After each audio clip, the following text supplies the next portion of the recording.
Welcome to Pick Yourself Up. I am Assegid Habtewold, your host. Today in our studio we have Krish Murti. He is a project management professional and also active in Toastmasters. We're going to talk about his life in the early stage of his stay in the United States, what helped him to succeed, and also his activities in regard to Toastmasters.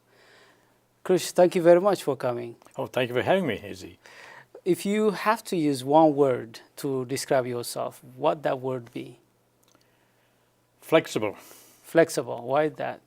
Because I have been very flexible, I've been very adaptable, versatile, and I've taken opportunities whenever they came near me. Okay. And just taken on many different roles and done many different things. Okay.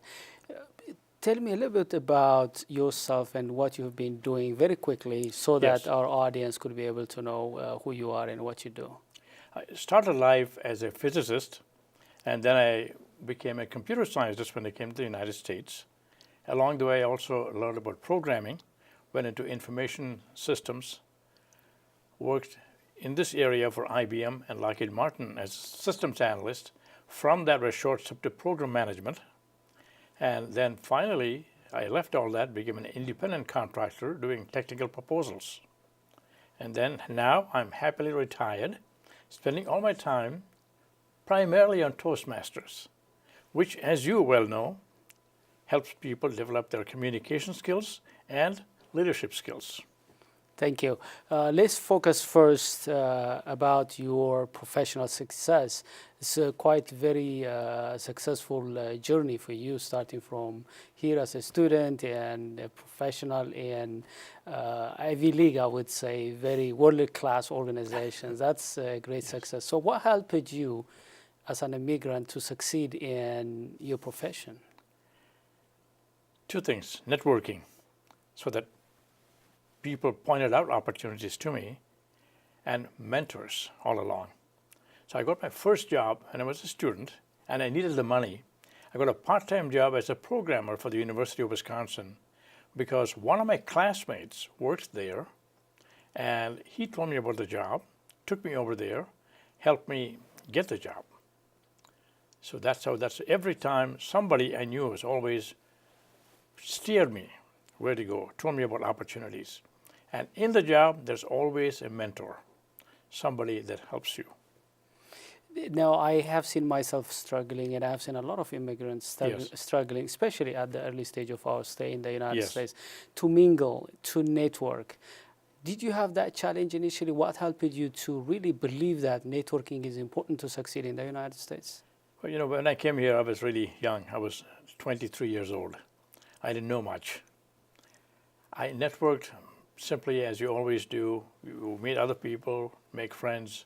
So there was a gentleman, Lou Borneman from Seattle, Washington. He and I were both studying at the University of Wisconsin in Madison, so away from home for both of us. He worked as a programmer, and we both had an interest in computer programming. We talked about it, and then he took me over there. Somebody I met through the Graduate Students Association told me about a job at Northwestern Mutual Life Insurance, which was then the 6th largest life insurance company in the country. I interviewed, I got a job there, and so on. So networking just happened simply because you socialize, you talk to people. This is especially important, you know, if someone has introvert personality, we tend to really go inside than go out meet people. And also as immigrants, we may have difficulties to come out of our comfort zone, meet people from other cultures. That I found it very challenging initially, and I found a lot of people struggling. But I completely agree with you. I mean, networking is key for success. You have to know more people who are going to point you to the right direction, people who mentor you, people who help you learn new cultures, new approach, new tricks and tips and so on. Exactly. At my first job, my boss was an extremely intelligent person, and I learned a lot from him about computer systems, about databases, programming, all of that technical stuff. And I was his best technician. Now, interestingly, although he was a Caucasian American born in the U.S., he was of Polish extraction in a largely Germanic city. So in a sense, he was also an outsider. So we should be sensitive to that not all native-born Americans are one cohort. There are differences. So they may sympathize, They sympathize. you because they are maybe themselves trying to integrate themselves, assemble themselves into other cultures Exactly. and other communities. And they provide a role model. The Germans keep making jokes about the Polish people, and I saw how he handled it. So when they joked about my cohort, about Indians, I knew how to react. Yeah. It's funny. Thank you for sharing this. Have you had, any challenge as an immigrant? How did you overcome? The first challenge was communication. Okay. If you have noticed, Indians or South Asians tend to speak English very fast. And I had to slow myself down to make myself understood. Yeah. It's bad enough that I have a strange accent. If I speak slowly, that much less gets through. The message is what I want to get through. And if I need to adjust the way I speak to communicate, well, I need to do that. But somebody had to tell me that, and then I started learning that. Another challenge, of course, is money. As immigrants, sometimes when you come here, you don't bring a lot with you. Yeah. And this is why I had to network, I had to look for a job and work at it, because I needed the money. Yeah, by the way, when it comes to speaking slowly, Yes. Initially I didn't even know that my accent was difficult to the people who were listening to me. Somebody had to tell me because it was my blind spot. I thought my English was good, especially Yes. the writing. I was speaking to foreigners when I was in Ethiopia, people from other cultures. I thought my English was good. But coming to the US, especially communicating with people who never had any chance to communicate with my kind of people where, I have accent, it was difficult for them to understand me. And somebody had to tell me, Azzy, please slow down. But still I have that difficulty. Sometimes I find myself speaking fast in the zone. Especially when you're excited. Exactly. Yes. And then when you are fast, when you speak quickly, your original accent gets in the way, Right. and people have Right. difficulty to listen. When it comes to accent, by the way, I want to ask your experience. Yes. Initially I struggled. I thought, my accent is part of me, who I am. Mm-hmm. I didn't want to change initially. Right. People suggested that, you are a trainer, a speaker. You want to be a coach. How can you succeed if people don't understand you? So work on your accent. I resisted that. But finally, I was convinced that it was not about me. If I work on my accent, people could be able to understand me. I could help them. So when I was convinced that it was not about me, but it's about the people that I'm trying to empower, I decided, okay, I'm going to work on my accent. Many people may struggle right now trying to work on their accent so that other people from other cultures could be able to understand them. What would you advise them? What are the benefits for somebody working on their accent so that other people could be able to help them understand them and work with them?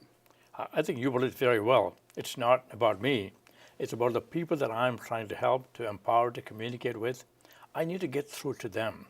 And if I have to slow down, if I have to say certain words differently, I should do that, because ultimately we speak so that we can be understood. We're not speaking to hear ourselves talk. Yeah. We are speaking to get a message through to somebody else. Now, in that connection, my first boss told me, let me back up a little bit. I explained something to him, and he said, yes, but the way you said it will be lost on many people. Mm-hmm. And at that time, I was 25 years old, full of myself, thought I was very smart. And I said, it takes a modicum of intelligence to understand my statements.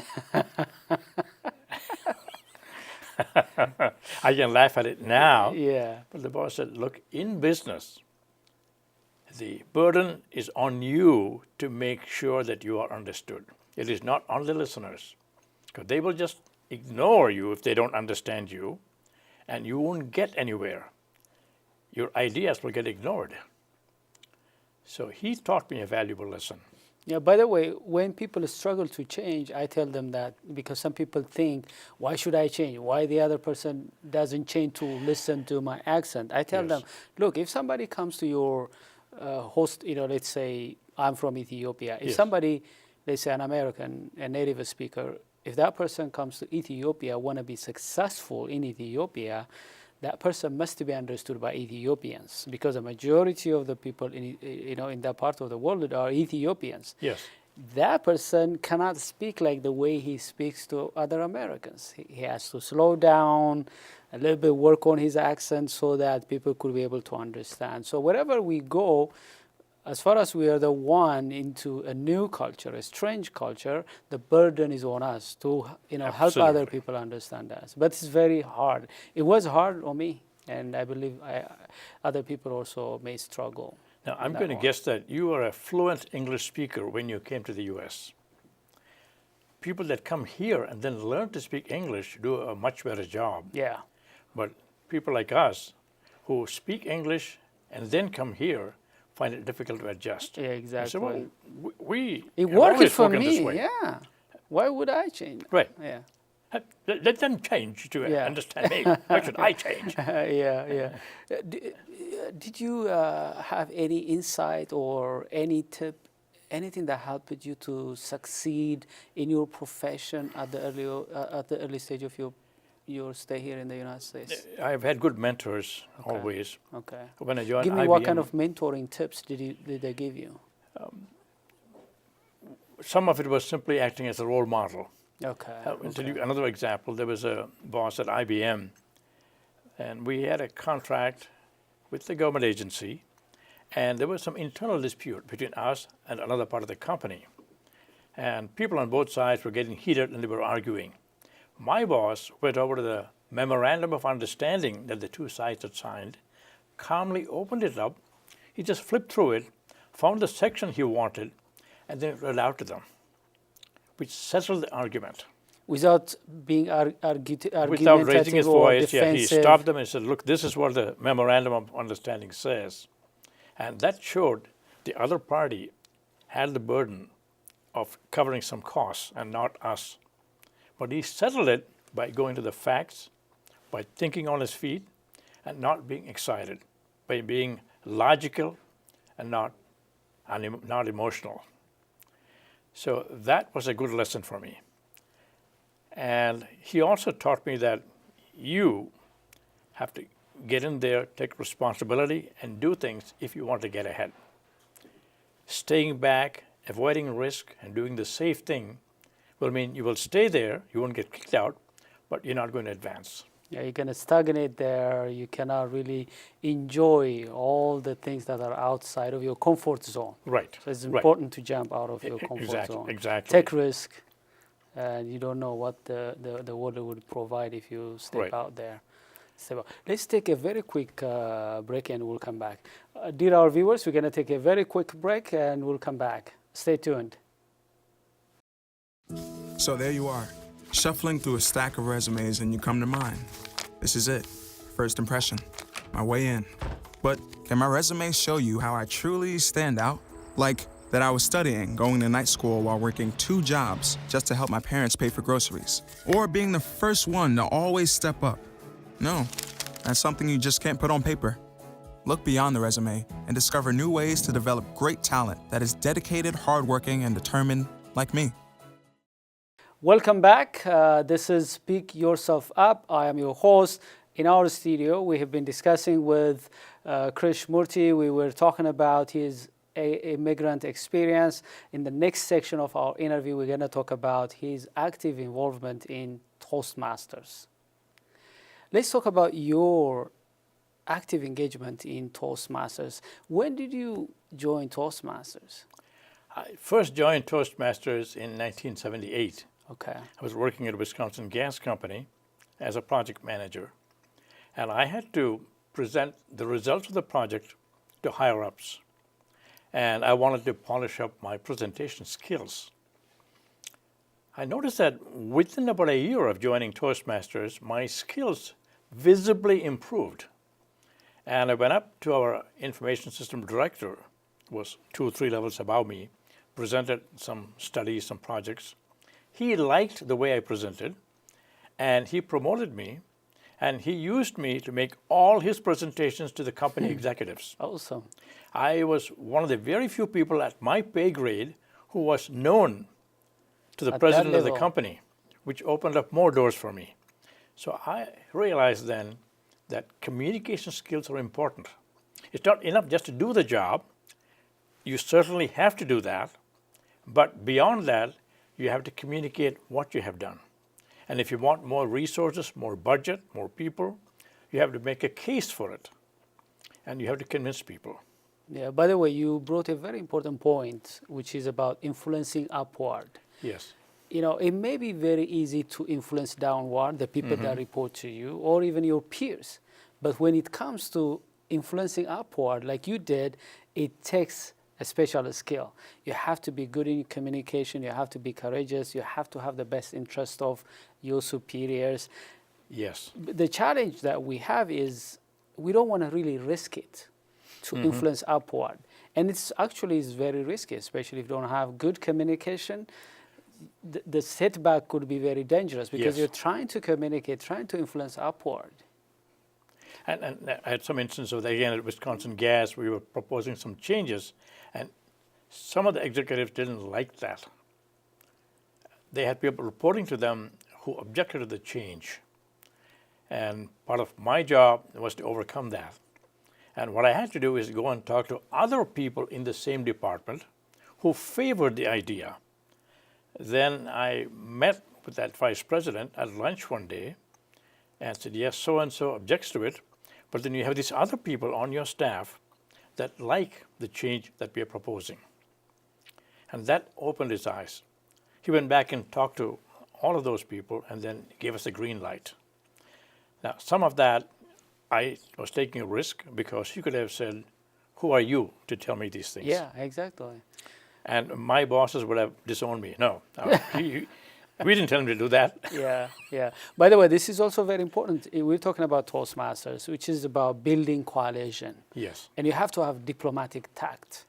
Right. Now, in your case, you use a diplomatic tact because you built the coalition first. If you went by yourself, you would have been exposed.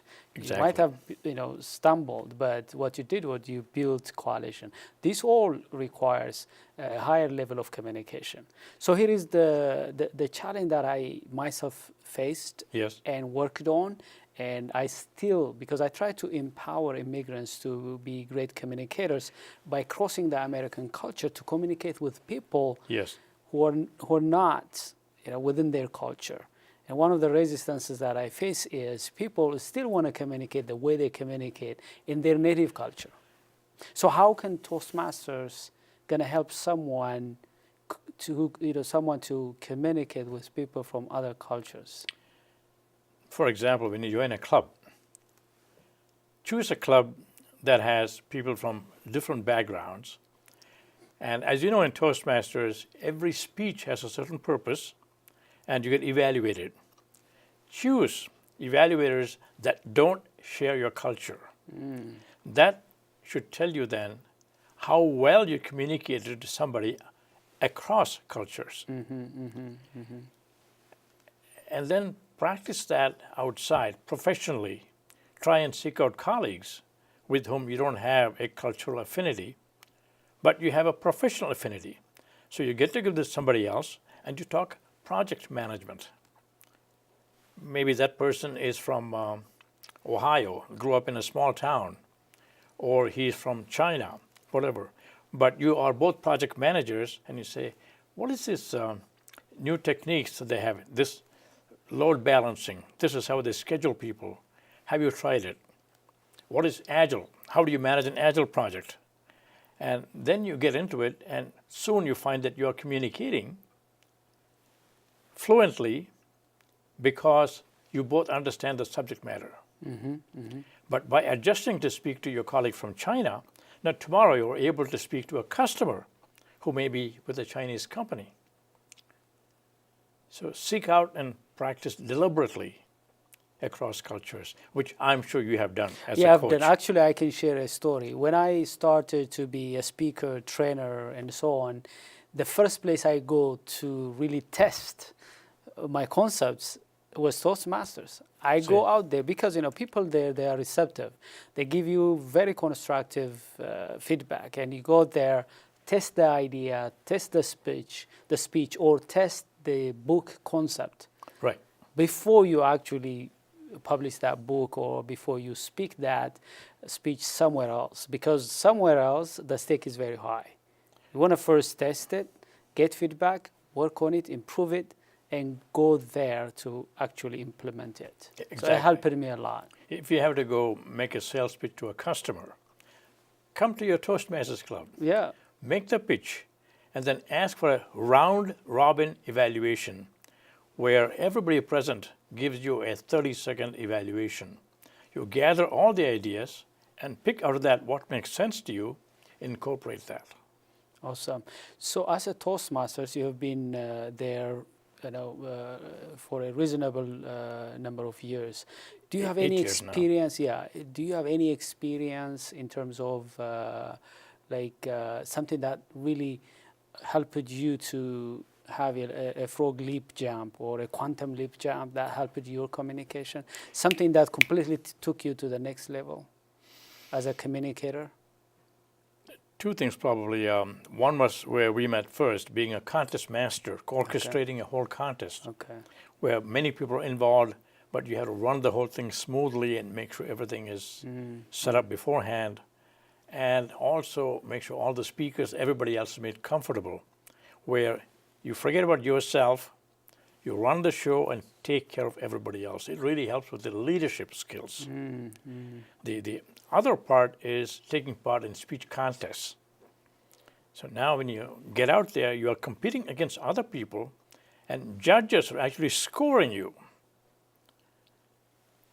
When you do that, maybe you don't win the first time, but you can talk to people privately and get really detailed feedback, improve yourself, and you start winning, then you know that objectively that you have actually improved your communication skills. Yeah, one of the challenges that we have as communicators is we may have some blind spots. Unless we go out and speak and give feedback, we may have some blind spots that are sabotaging us, blind spots that are keeping us down. So we need to go out, practice, we need to go out and contest and so on. Moving forward, how can people join Toastmasters, and what about the investment that takes to join Toastmasters? It's minimal. Toastmasters International charges $90 a year for membership. Your club may charge something on top of that. There are 200 clubs in this area, Montgomery County, surrounding areas of PG County and district. We have 200 clubs. District 36, district36.org is the URL for our district, and that'll show you where the clubs are located. People can put in a question there. You can email info@district36.org, ask about clubs. You can find a club close to where you live, close to where you work, or something that meets your professional interests, such as my home club, PMI Montgomery County, that is Project Management Institute Montgomery County Toastmasters. So if you're a project manager, come join our club. We meet at Walter Johnson High School in Bethesda, second and fourth Wednesday of every month, 7 to 8:30 p.m. And if you're a certified project management professional, you get 1.5 professional development units, PDUs, for attending a meeting. You need 20 PDUs a year to maintain your certification. You can get them just by coming to Toastmasters meeting. So for slightly more than $100 a year, you are getting those PDUs instead of spending several $100s elsewhere. Awesome. These are very important tips that people need to join Toastmasters. Toastmasters is a non-profit organization. It's a global organization. And also, one time you were telling me about helping immigrants to have Toastmasters based on their local language or something like that? There are a number of multi-language clubs in this area. So French language club, Spanish club, Chinese club, So people can certainly join a club. And it takes 20 people to start a new club. So if you would like to start an Amharic, is it? Amharic, yes. Amharic language club or Amharic/English club, just need yourself and 19 friends. We can start a club. Awesome, awesome, awesome. Is there anything that you want to share with people in terms of being successful as immigrants, professionals, and communicators? Anything that you would like to share to our audience? This is something you know very well. Let me just say to our viewers that take an interest in people around you. And if you make an honest effort to help them, communicate with them, find out what they need, in the process you find that more benefits flow to you automatically. And you build a stronger community, stronger bonds, you can be happier. Eventually, you forget that you are an immigrant. This becomes your community. Without losing your native community, you have another community here. Just like a man can love his wife without giving up his love for his mother. We can do that. Yeah, there is a quotation, it takes a village to raise a child. Exactly. Similarly, it takes a network to have a successful career, business, and networking is very important. And a lot of platforms are available in the Montgomery County, and we encourage people very much to join and network. How could people reach out to you if they have any question or if they want some advice? Being retired, I don't really have a website or anything like that, but district36.org for the district Toastmaster district website, they could put a question in there and somebody will get in touch with me from that. I can also leave my email address with you if people want to communicate through this channel. They can do that. Okay, awesome. Do you have any last minute advice you want to give to our audience? All I can say is, yes, being an immigrant does not necessarily define you. We are all part of many cohorts, many groups. Our host, AZ, is a veterinary physician. He's a project manager. He's a life coach, a speaker, author. I could go on and on. So he has a network in each of those cohorts. And they might overlap, they might not, but you have resources. So don't sell yourself short. Use your resources, help everybody, ask for help when you need it, and enjoy life in Montgomery County. Thank you very much, really, for coming here, sharing your experiences. I really appreciate on behalf of our audience. Thank you. Thank you for having me. Dear our viewers, I hope you enjoyed our discussion. Until I see you with another program, have a wonderful time. Thank you very much for watching.